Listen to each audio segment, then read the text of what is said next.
Bem, para nos orientar sobre o rinoceronte e Ionesco, nós convidamos a pesquisadora de literatura francesa lá da Faculdade de Filosofia, Letras e Ciências Humanas da USP, a Viviane Pereira, Viviane Araújo Alves da Costa Pereira, é isso? É isso. Bom, Viviane, vamos começar a falar um pouquinho sobre Ionesco. Queria que você explicasse para a gente quem era Eugênio Ionesco. Ele escrevia em francês, mas não era francês, ele não nasceu na França, vamos dizer assim, né? Explica para mim quem era essa pessoa, como é que ele começou a vida, como é que ele começou a escrever. Certo. Bom, o Ionesco, ele faz parte dessa geração que ele é um caso à parte, mas não tão à parte. Ele faz parte de uma geração como Beckett, como Adamov, esse teatro do absurdo, de autores que, não sendo franceses, vão para a França e escrevem em francês. Tá. Assim como também o Camus, sendo argelino, vai e se estabelece na França. Então, Ele já era mais francês porque lá era França, território francês, vamos dizer assim, né? Exato. O caso do Ionesco, a mãe dele é francesa, o pai é romeno. Ele nasce na Romênia e com um ano e pouco de idade, ele vai para a França e mora em Paris até por volta de 12 anos. Então ele aprende a falar em francês? Exatamente. A primeira língua dele, e ele faz questão de afirmar isso várias vezes em seus diários, em vários momentos de seus textos de memórias, ele diz: minha língua, a minha pátria é a França, é o francês. Tá. E aí é com 12 anos que ele volta de 12 para 13 anos, ele volta para a Romênia e vai aprender o romeno. Mas então a língua de escrita, a primeira língua de escrita dele, de escrita literária, é o romeno. Então ele tem essa dupla identidade, essa dupla nacionalidade, mas também é uma dupla identidade literária. Tá, e aí ele fica dos 12 até... Até por volta de 30 anos ele fica na Romênia. Fica na Romênia. Isso. E ali ele começa a escrever? Como é que é? O que ele trabalha? Então, ele faz aí ele vai cursar letras. Ele se torna professor ele faz o curso de letras, ele se torna professor de francês. Tá. E ele começa a escrever poemas, crítica literária, ele vai tentando entrar nessa via, principalmente da crítica literária. Ele publica livros... Isso já na faculdade, então. Ele começa a escrever, assim, alguma coisa na faculdade. Exato. Quando ele tem 20 anos, aproximadamente 20 anos. Ele escreve, então, um primeiro volume de textos críticos que se chama Não. Nu, em romeno. Você trouxe até aqui uma... Isso. Que a filha dele traduz em 86. Ele escreveu em romeno e foi traduzido pela filha. Isso, em 80. Ele escreve em 34, Non. Não. E aqui é um texto de crítica? São textos de crítica literária, são textos principalmente contra a literatura romena do período. Tá. É bem interessante, ele se coloca em oposição ao que se fazia essa cor local, né, da literatura romena. Tá, e aqui já dá para sentir o que ele ia trabalhar? Já dá para entender um espírito de oposição sistemático e uma ironia, principalmente. Uma ironia muito forte que vai aparecer depois no teatro dele, mas também nos textos críticos. Sei. Bom, que mais? E aí? Ele dá aula na Romênia e por que ele vai para a França? Ele vai para a França com uma bolsa para estudar poesia. Então, ele nesse momento, até por volta de 30 anos, ele é um pesquisador. Ele escreve crítica literária, ele é um acadêmico, ele vai para a França como pesquisador de poesia francesa. Tá. Então, ele vai com uma bolsa para estudar a poesia francesa. São dois temas, né? O pecado e a morte na poesia francesa desde Baudelaire. Pouca coisa, né? Pouco ambicioso. Não é? E ele vai se dedicar, então, ao estudo do Verlaine, Mallarmé, né, todos esses poetas simbolistas, principalmente. É uma tese que ele não termina. No acervo Ionesco, que está na Biblioteca Nacional, tem fichas dessa tese que ele começa.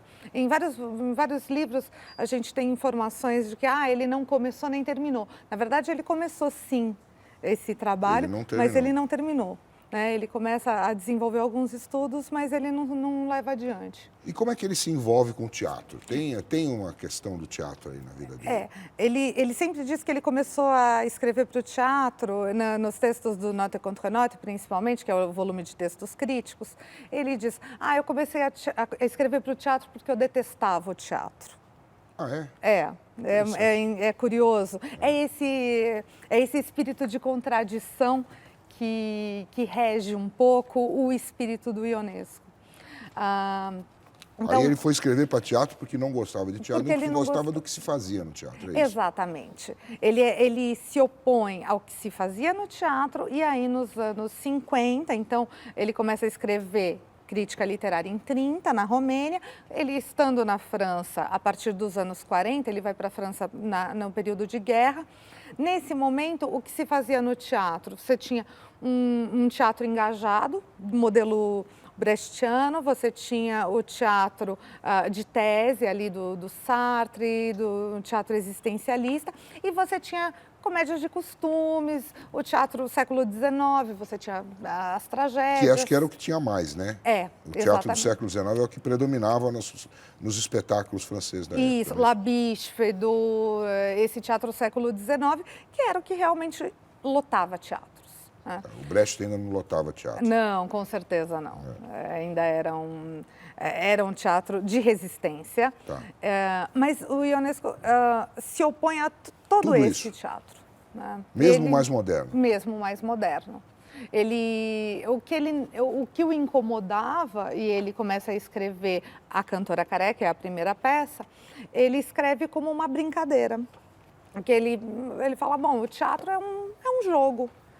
O que me incomoda no teatro é essa necessidade que o teatro tem de representar uma realidade, de contar uma história. O teatro tem que ser teatro, o teatro não tem que contar história. E aí ele vai para essa questão do teatro que é jogo, o teatro que é caricatura. É mais cena do que propriamente conteúdo, texto. É isso. Exato. Mas então, aí você falou, ele faz A Cantora Careca, que foi 50, o que foi? 50, isso, a peça de 50. A Cantora Careca é uma peça muito absurda mesmo. É verdade. Quem lê a peça, assim, A Cantora Careca, lendo ela assim, realmente acha que é absurdo. Eu não sei como fica, quer dizer, uma montagem pode dar a ela algum sentido, mesmo que seja o sentido do teatro do absurdo, tá certo? Porque ela inaugura o teatro absurdo antes do Beckett, por exemplo? Isso, a Cantora Careca é anterior a Esperando Godot. Se não me engano, Esperando Godot é de 54, se eu não me engano. E aí a Cantora Careca é de 50. As Criadas do Genet é de 49 para 50, é mais ou menos simultâneo. Mas é a primeira peça que realmente traz os elementos do teatro do absurdo, do que o crítico Martin Esslin vai chamar de teatro do absurdo. Que o teatro foi um nome que não foi inventado por um crítico, não é um nome... não é um nome assumido. Eles não assumiram. Exato. Os escritores mesmos, eles não concordavam muito com esse rótulo, mas o que aconteceu foi que a tendência era muito grande de assimilar esses autores que estavam escrevendo nesse mesmo momento. Então, você tem ali autores mais ou menos parecidos, né? O Ionesco, o Samuel Beckett, o Arthur Adamov, que é de origem armena. Então, todos estrangeiros, todos fazendo um teatro muito, muito diferente, muito pouco convencional, diferente de tudo que estava se fazendo no momento, com peças meio sem pé nem cabeça, e que tocavam a questão existencial, né? Que também era a mote da época. Que era a mote da época. Qual é a diferença dessas peças para o teatro existencialista do Sartre, do Camus? As peças do Sartre e do Camus, elas tratam do tema do absurdo, só que a forma é mais ou menos linear, é mais ou menos conhecida. Compreensível. Compreensível. Assim, o cara não se incomoda de estar assistindo aquilo, é Exatamente. Isso? Você consegue depreender uma história, você consegue entender a construção das personagens. Eu assisto o Iclô, eu consigo entender quem são as personagens do Sartre, o Entre Quatro Paredes do Sartre. Eu assisto Calígula do Camus, eu consigo contar a história do Calígula, mesmo que o tema seja o absurdo. Agora, eu assisto a Cantora Careca, ou eu leio a Cantora Careca, do Ionesco, eu não sei Ela foi montada na propriamente. época? Ela foi montada em 50 pelo Nicolas Bataille, é o diretor. Então, além disso, os diretores que encenavam esses autores novos, que foram mais ou menos assimilados, né, o Beckett e Ionesco Adamov, os diretores eram os mesmos também, o Bataille, o Nicolas Bataille. Que tinha um pensamento nessa direção, é isso? Exato, que tinham esse mesmo Isso pensamento. fez sucesso na época? Na época, não. Então, em 50, quando a Cantora Careca é montada pela primeira vez, é um fiasco. É um fiasco. Você tem o teatro no Noctambule, o teatro vazio, não lota. É reencenado em 52, também não dá muita audiência. Em 57, bom, aí o Ionesco já tinha feito outras peças, o nome dele já está mais em evidência, e aí sim, ele já é um autor relativamente conhecido. Ele se faz conhecido pelas polêmicas em que ele se envolve. Aí o cara ia ver só para ter essa ideia do Ionesco. E aí ele se torna um fenômeno mesmo de lotar o teatro, o pequeno teatro de La Huchette, que é onde a peça está em cartaz até hoje. É um recorde, está no Guinness. A Cantora Careca? A Cantora Careca. Desde 57 até hoje, ininterruptamente. Você rapidamente, queria fala um pouquinho rapidamente sobre a Cantora Careca, que eu queria já entrar no Rinoceronte, Sim, que sim. Tem uma outra pegada. É bem diferente. Então, a Cantora Careca, assim, são diálogos muito absurdos mesmo. Tem o significado, você que estuda a crítica, como é que você entende essa peça? A Cantora Careca ela é uma peça que não conta uma história, mas principalmente que ela quer mostrar um mecanismo teatral, Tá. Mais do que contar a história. Então, quando eu digo que acho que a grande diferença para o teatro existencialista é que aqui você tem, né, na Cantora Careca, o tema do absurdo junto com a forma do absurdo, porque ele está tratando dessa incomunicabilidade, dessa dificuldade das pessoas se entenderem. No final das contas é isso. É isso, né? São diálogos que não fazem sentido nenhum todo o tempo. Mas essa falta de sentido da comunicação humana, ela não é só contada, ela não é explicada, ela é mostrada, ela é colocada em cena. E é isso que faz o ritmo da peça. Quer dizer, a ideia é incomodar o cara, falar assim, olha, tua vida é meio uma incomunicabilidade. De qualquer maneira, existe uma catarse. Sim. Exatamente, porque eu olho para aquilo e, em alguma medida, eu consigo reconhecer que a minha falta de comunicação com o outro, ela está ali ampliada. Umas piadas malucas, muito interessante.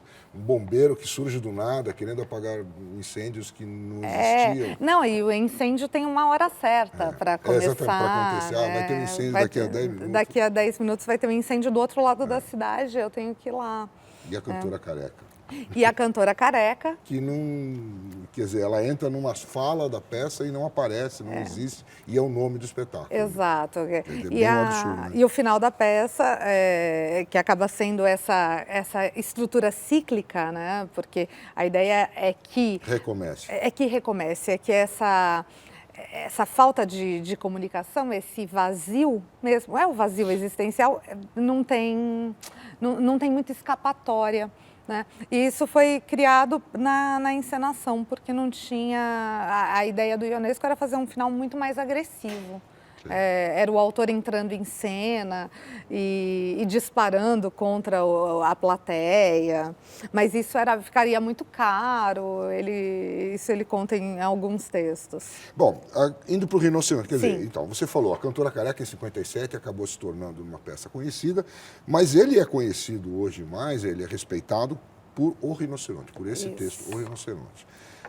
Qual a importância desse texto? Por que ele é tão... insensado?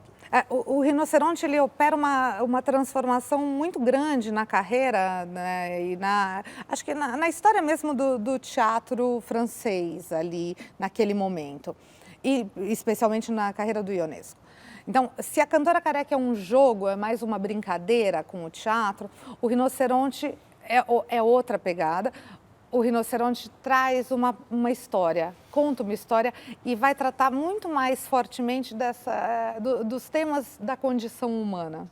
Tá. Né?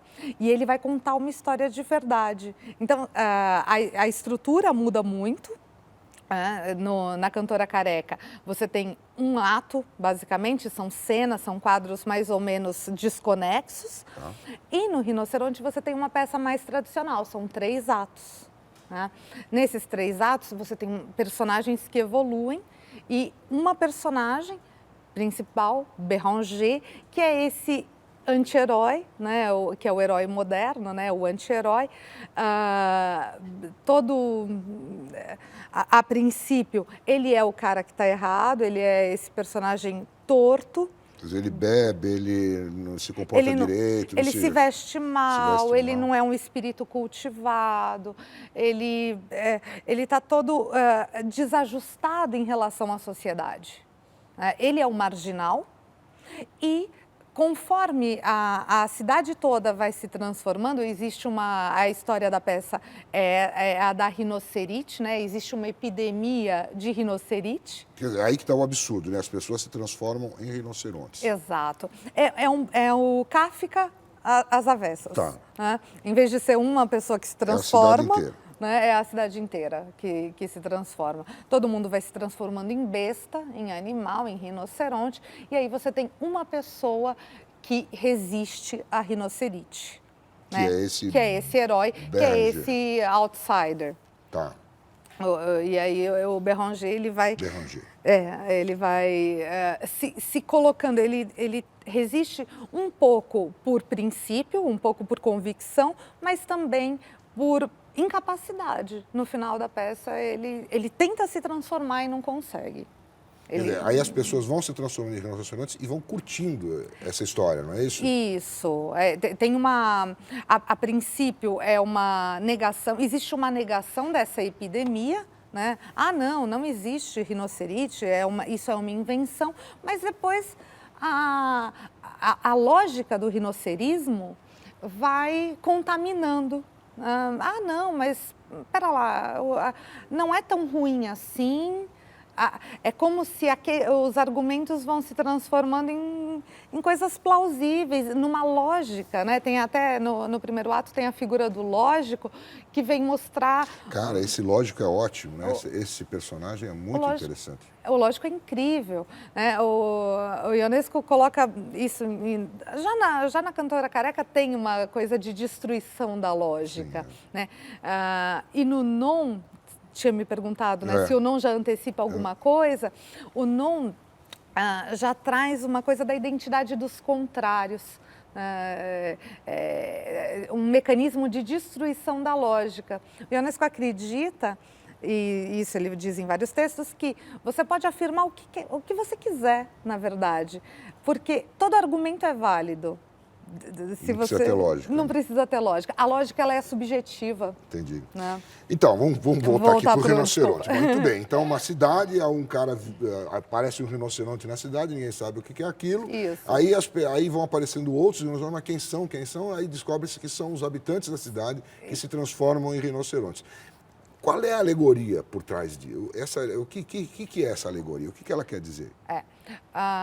Bom, tem uma questão de gênese da peça que o Ionesco conta num texto que está no Note contre Note, que ele leu um texto de um filósofo, Denis de Rougemont, em que ele contava da experiência de ter visto uma manifestação nazista em que o Hitler passava e aquela multidão, de repente, aderindo ao nazismo e ele quase se deixando levar.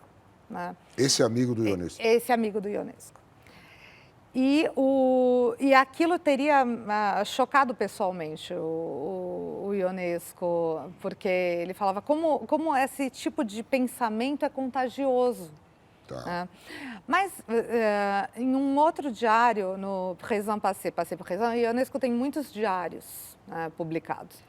Nesse diário ele conta da experiência pessoal que não se reporta ao nazismo, mas a uma experiência mais antiga na Romênia, da Guarda de Ferro, que é o regime fascista romeno, que imperava na sua época de adolescente. em que ele viu amigos dele aderindo ao fascismo. Né? Amigos que antes se colocavam contrários, é claro, mas que de repente foram se deixando convencer por uma ideologia completamente totalitária, arbitrária. Então, ele via aquilo como uma bestialização da raça humana. As pessoas se transformando em feras, que é o que ele faz aqui. Exatamente. Então, a alegoria, e aí ele recupera isso nos anos 60, esse diário é de 30, né? Nos anos 60 ele recupera essa alegoria da bestialização, da animalização do homem diante de uma ideologia. Né? E que pode representar o comunismo, pode representar qualquer ideologia que capte as pessoas, é isso? É isso, porque nesse momento o Ionesco ele não está... Ele diz que todo o totalitarismo é pernicioso e ele se coloca muito contra o comunismo. Ele tem posições políticas bastante duras. Uhum. Né? Então, ele sempre diz, todo totalitarismo é negativo. E aí ele constrói a peça. Quer dizer, e aí os diálogos é que vão mostrando como as pessoas se deixam levar de uma maneira... Tem um lógico no meio, mas a lógica dele não tem lógica. A lógica dele é construída em cima de silogismos, né? Você tem essa figura do lógico, o próprio lógico, depois no segundo ato a gente vê o lógico também se transformando em rinoceronte. Sim. Né? O lógico não... Ou seja, a lógica não defende ele, né? Exato. A ciência também é corruptível. Né? A ciência não está imune a esse tipo de persuasão. E ele fez escola depois disso? Olha, tem o movimento mesmo o que foi chamado de absurdo, ele está muito localizado, né? Ali no tempo e no espaço. Isso. França, década de 50 e 60. Década de 50 e 60. Mas essa busca pela teatralidade, né? de buscar um trabalho de cena muito mais voltado para a cena do que para o texto literário. Né? Isso vai repercutir no que hoje a gente pode chamar de teatro performático. Então, existe sim uma transformação a partir desse teatro dos anos 50.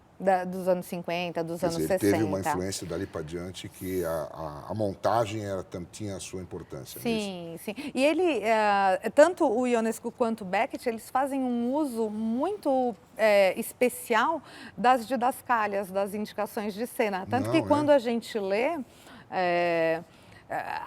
o espaço ocupado, né, pelas indicações de cena é enorme. Você vai lendo e tem que parar a todo momento, né, para ler as indicações. Tanto que ele tem há uma tentativa aqui no texto dele, você vê, de que o rinoceronte, a imagem do rinoceronte fique bonita, fique bela. Ele tenha que ser cada vez mais bela, as projeções de rinocerontes que se faz na cena, não é isso? Isso. Que é para transformar, as pessoas passam a ver o animalesco como belo, não é isso? Para dar essa ambiguidade. Isso tudo está nas indicações de cena, que isso não está no texto, né? Não, exatamente. Para dar essa... Primeiro tem uma questão que é o controle da encenação, né? Esse controle do diretor. O Ionesco tem esse desejo de controlar a encenação. Que nem sempre dá certo, né? Mas enfim. Que nem sempre dá certo, mas é uma disputa que combina, na verdade, com a ascensão da figura do diretor no século XX. Né? De repente, você tem um século em que a encenação ganha muito espaço. O que até o século XIX era o texto, o teatro era muito textocêntrico, né? Em que o texto era essencial mesmo e seguia-se ao pé da letra. De repente, no século XX, foi se distanciando e aí o texto ele vai sendo esquecido em favor da encenação. E aí o Ionesco ele quer puxar de volta para o trabalho dele. Para o trabalho dele. Só que não é que ele quer dar mais valor para o texto do que para a cena. Não, ele quer juntar os dois. Né? Ele quer comandar a encenação. E é isso que ele faz muito no Rinoceronte. Né? Tá. E virou um clássico. Esse é o livro dele, é o livro que o consagrou, é isso? É isso. Esse é o livro que acaba levando o Ionesco para a academia francesa, que transforma o Ionesco em acadêmico. Porque o Ionesco, que começa com a Cantora Careca, ele é meio o enfant terrible, né? Aquele menino, o traquinas, o brincalhão, que ninguém levava muito a sério, né? Porque, claro, que coloca uma cantora careca que não existe. Aparece, que não existe. Né? Todas as peças anteriores tinham muito a proliferação, a aceleração do ritmo, mas eram muitos jogos cênicos sem contar história. Né? Então ficava muito o jogo pelo jogo. Sem que aquilo significasse, sem que aquilo trouxesse alguma mensagem, algum significado maior. Essa era a grande crítica que se fazia. O Rinoceronte, ele opera essa grande transformação. Né? Porque tem esses elementos também, existe uma proliferação inegável, né? Os rinocerontes proliferando, pululando, né? na cidade e em cena, mas além disso, ele toca em questões que fazem parte da condição mesmo do ser humano. Porque a gente está falando de totalitarismo, né? É uma alegoria, não deixa de ser, mas o Béranger, ele representa, em alguma medida, essa situação de todo mundo, né? Do ser humano, do ser solitário na sociedade. Tá, a gente tem aí uma situação de epidemia, de um pensamento totalitário que oprime, mas a sociedade, ela oprime. Sim. Então, é uma descrição da sociedade. É. Muito bem. Viane, ótimo. Então está aqui. A Cantora Careca é difícil de encontrar, se alguém quiser ler vai ser mais complicado, porque acho que está esgotado, é difícil que você encontre em biblioteca. Tem uma tradução bastante recente, e essa está online, de uma professora da Universidade Federal de Santa Catarina, Dirce Valtric do Amarante. Legal. Então, online você encontra. Tá. Agora, o Rinoceronte não. O Rinoceronte tem edições, tem uma edição até mais moderna aqui. Que saiu agora em 2012. Isso, que é a mesma dessa daqui, da Teatro Vivo da Abril, né? Isso, a tradução do Luiz de Lima. E tem também, aqui você trouxe uns DVDs com as peças do Ionesco, mas esse aqui é em francês, né? Isso, em português não vai ter. Vamos ver se alguém se candidata. Foi para o centenário de Ionesco. Essa é a edição comemorativa do centenário, que foi em 2009. Muito bem. Viane, muito obrigado pelas suas explicações, obrigado por orientar a gente sobre como ler o Rinoceronte, sobre como ler Eugênio Ionesco. Obrigada.